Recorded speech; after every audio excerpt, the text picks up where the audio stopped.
अस्सलाम वालेकुम। ये क्वेश्चन नंबर 11 है, मॉडल पेपर 2022। और ये एक थ्योरम है जो कि बुक के अंदर ये थ्योरम नंबर 2 है। ठीक है, और ये है द सम, और जो जो चैप्टर है वो डेमोन्स्ट्रेटिव ज्योमेट्री है। ठीक है, इसका थ्योरम नंबर 2 दिया हुआ है। यहाँ पे उन्होंने मॉडल पेपर के अंदर मेंशन किया हुआ है, the sum of the length of any two sides of a triangle is greater than the length of the third side, prove it. यानी एक ट्राइंगल है, उसके कोई दो साइड जब आप प्लस करते हैं तो उसका जो सम होगा वो तीसरे साइड से ज़्यादा होगा। नहीं, ये देखिए हमारे पास एक ट्राइंगल, ये हमारे पास एक ट्राइंगल है। लेट्स से ये ट्राइंगल आपको नज़र आ रहा है, ट्राइंगल ए बी सी एक ट्राइंगल है।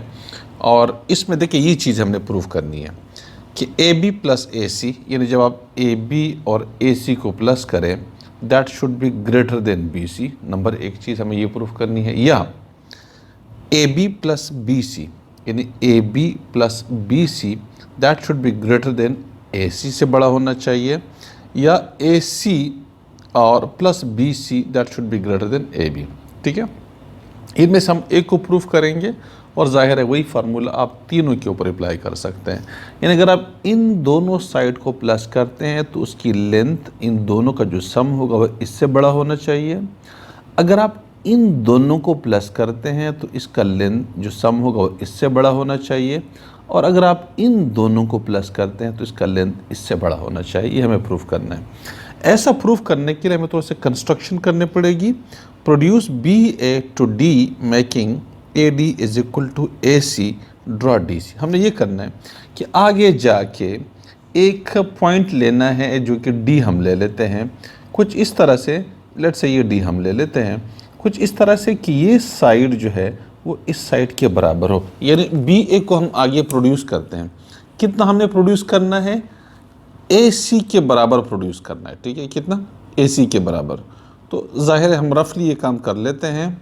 ये ए सी के बराबर हमने इसको प्रोड्यूस किया, ये हमने पॉइंट निकाला। अब ये हमने डी ले लिया और ये जो साइड है यानी ए डी और ए सी आपस में इक्वल है। फिर कहते हैं कि डी को सी से मिला देते हैं। ये हमने डी को फिर क्या किया कि सी के साथ मिला दिया। ये डी को हमने सी के साथ मिलाया। ठीक है, अब इसमें ये जहन में रख लीजिए कि जो एंगल 1 है, इसको मैं नाम देता हूँ एंगल 1, और ये एंगल 2 है। ये मेरे पास, मैं पहले इसको रफली वैसे समझा देता हूँ और उसके बाद फिर मैं आपको स्टेटमेंट और रीज़न जो है वो उससे प्रूफ कर दूँगा। ठीक है, यानी अब चूँकि ये एंगल 1 और एंगल 2 आपस में इसलिए इक्वल है कि ये साइड आपस में इक्वल है, तो जो इक्वल साइड्स होते हैं उसके जो अपोजिट एंगल्स होते हैं वो भी आपस में इक्वल होते हैं। ठीक है, तो सबसे पहले क्या है कि ये प्रूफ करना है कि कोई भी दो साइड जब आप प्लस करेंगे तो तीसरी साइड से उसकी लेंथ सेम होती है। कंस्ट्रक्शन हमने करा कि produce B A to D making A D is equal to A C. A D और ए सी के बराबर हमने बी ए को आगे प्रोड्यूस किया। ठीक है, और डी को सी के साथ मिला लिया हमने। ये कंस्ट्रक्शन हमने कर ली। अब कंस्ट्रक्शन के बाद ये हमारे स्टेटमेंट्स हैं और ये उसकी जो है ये रीज़न्स हैं। ठीक है, ये स्टेटमेंट है, ये रीज़न्स हैं। और अब हम इसको प्रूफ करेंगे कि कोई दो साइड किसी ट्रायंगल के, इन हम ट्रायंगल ले चुके हैं ए बी और सी, और इनमें हम प्रूफ करेंगे कि A B plus B C is greater than A C, या B C plus A C is greater than A B, या A C plus B A C plus A B is greater than B C. ठीक है, तो ये हमने proof करना है। अब आ जाइए, सबसे पहले ट्रायंगल ए डी सी में ए डी और ए सी इक्वल है। ये ए डी और ए सी ये इक्वल है। ये हमने कंस्ट्रक्शन की हुई है। कंस्ट्रक्शन हमने इस तरह से की थी कि बी ए को हमने प्रोड्यूस किया डी तक, इस तरह से कि जो ए डी होगा that will be equal to A C. अब ये दोनों इक्वल है तो इसलिए एंगल 1 और एंगल 2 आपस में बराबर है। क्यों बराबर है? कि अब एंगल्स जो अपोजिट एंगल्स होते हैं, angles opposite to the congruent side, यानी angles opposite to the congruent sides are always equal है। ठीक है, यानी ये दोनों एंगल्स दो कंग्रुएंट साइड्स के बराबर है तो ये एंगल भी आपस में इक्वल है।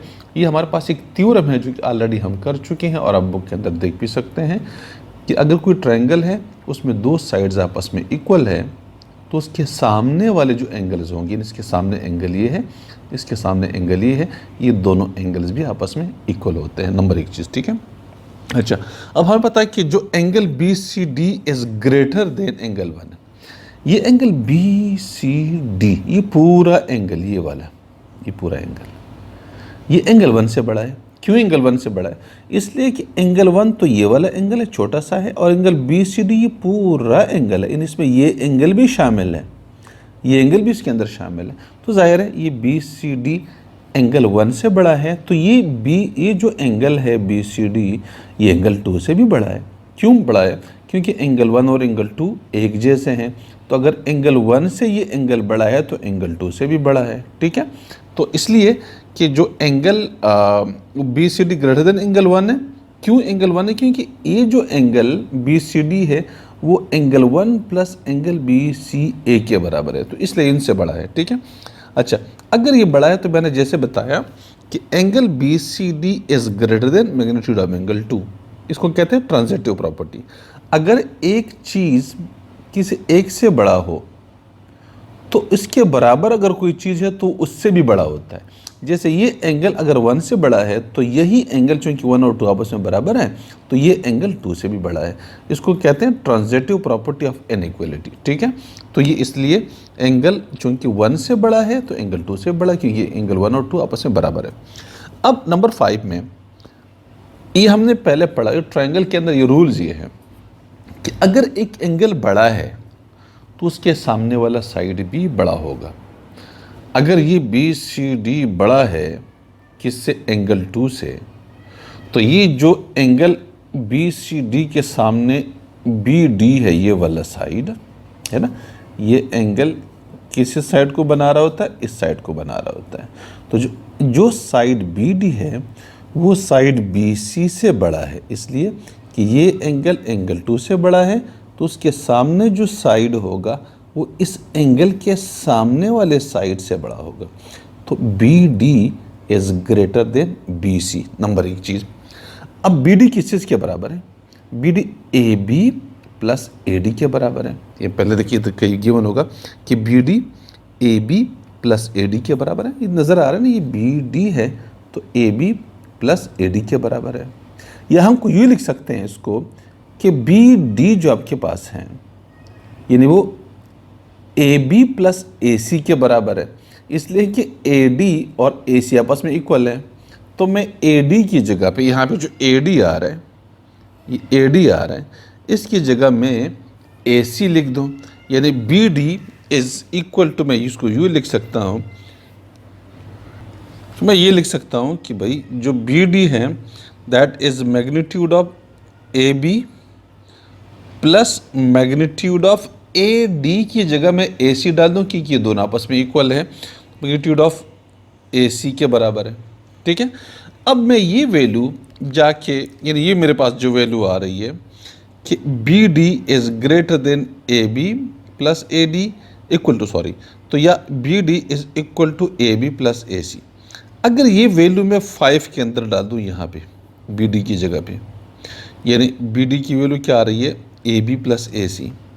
तो अगर मैं इधर डाल दूँ तो इसकी जगह पे मेरे पास देखिए ए बी प्लस ए सी, ये वाली, इसके अंदर मैंने ये वाली वैल्यू डाल दी, ये वाली, ठीक है। तो बी डी की जगह मैंने ये वाली यहाँ पे वैल्यू पुट कर दी, बी डी की जगह is greater than B C, ये देखिए बी सी लिखा हुआ है, ठीक है। ये हमने प्रूफ किया था पहले कि B D is greater than B C, और इस बी डी की वैल्यू जो मेरे पास ये वाली आ रही है, ये वैल्यू मैंने बी डी की जगह यहाँ पे डाल दी। तो बी डी यानी A B plus A C is greater than, ये ग्रेटर देन आपके पास बी सी आ जाएगा। और यही हमें प्रूफ करना था कि भाई ए बी और ए सी अगर दोनों का सम आ रहा है, A B plus A C is greater than B C. ये हमने यहाँ प्रूफ कर दिया कि A B plus A C is greater than B C, ठीक है। Putting the value of B D in 5, ये हमने कर दिया। अब हम क्या कर, सिमिलरली हम ये भी प्रूफ कर सकते हैं कि A B plus B C, A B plus B C is greater than A C, इसी मेथड से। और इस तरह से हम ये भी प्रूफ कर सकते हैं कि B C plus A C is greater than A B, हम ये भी प्रूव कर सकते हैं। यही थ्योरम, आपने थ्योरम के अंदर भी कोई एक को प्रूव करना है और उसके बाद बाकी के लिए आप बिल्कुल यही लिख दीजिएगा। Similarly we can prove that A B plus B C is greater than B C and B C plus A C, ये हमारे पास है, is greater than A B, ये हम प्रूव कर सकते हैं। ये हमारे पास थ्योरम नंबर 2 है डेमोन्स्ट्रेटिव ज्योमेट्री के अंदर, जो कि मॉडल पेपर के अंदर गिवन है। Thank you.